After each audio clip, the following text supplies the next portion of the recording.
বাসর রাতে কি কি কাজ করতে হয়?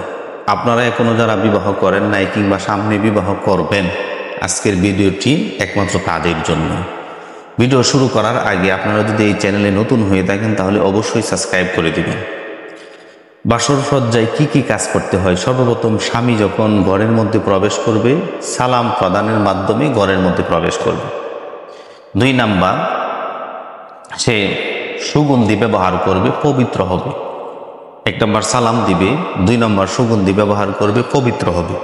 3 নাম্বার 2 রাকাত নফল নামাজ আদায় করবে।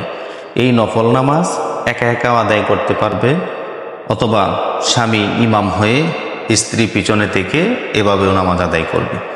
এই নামাজের নির্দিষ্ট কোনো নিয়ম নাই, স্বাভাবিক মতোই মানুষেরা যেরকমভাবে নামাজ আদায় করে ঠিক এরকমভাবেই সে নামাজ আদায় করবে। এই নামাজের ধারাবাহিক কোনো নিয়ম নাই, এটা স্বাভাবিক মতো নামাজের মতোই।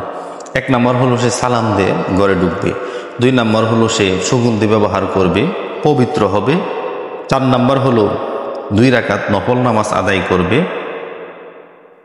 5 নম্বর হলো যেহেতু স্ত্রী নতুন মানুষ, তার ঘরে নতুন এসেছে, তাকে উপদেশ দিবে, বিভিন্ন দিক নির্দেশনামূলক উপদেশ দিবে কিভাবে চলবে, তার ফ্যামিলির ব্যাকগ্রাউন্ড কি, তার ফ্যামিলির স্ট্যাটাস কি,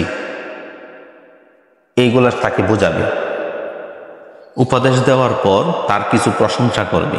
6 নম্বরে তার প্রশংসা করবে, কারণ মহিলাদেরকে যখন প্রশংসা করা হয় তখন তারা অনেক আনন্দিত হয়, এই জন্য মহিলাদেরকে প্রশংসা করতে হবে। সুতরাং বাসর সজ্জায় একটা মানুষের 6টা কাজ।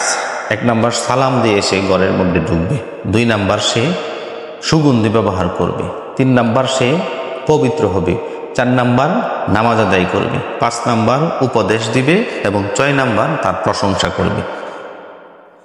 আরেকটা কাজ আছে, যেই কাজটা হলো স্ত্রীর মাথার প্রথমে এই চুলটির মধ্যে ধরে একটা দোয়া পাঠ করবে। অর্থাৎ এই 7টা কাজ একটা পুরুষের জন্য জানা অতীব জরুরি, যে 7টা কাজ বাসর সজ্জায় তার করতে হয়। সকলকে বোঝার তৌফিক দান করুন।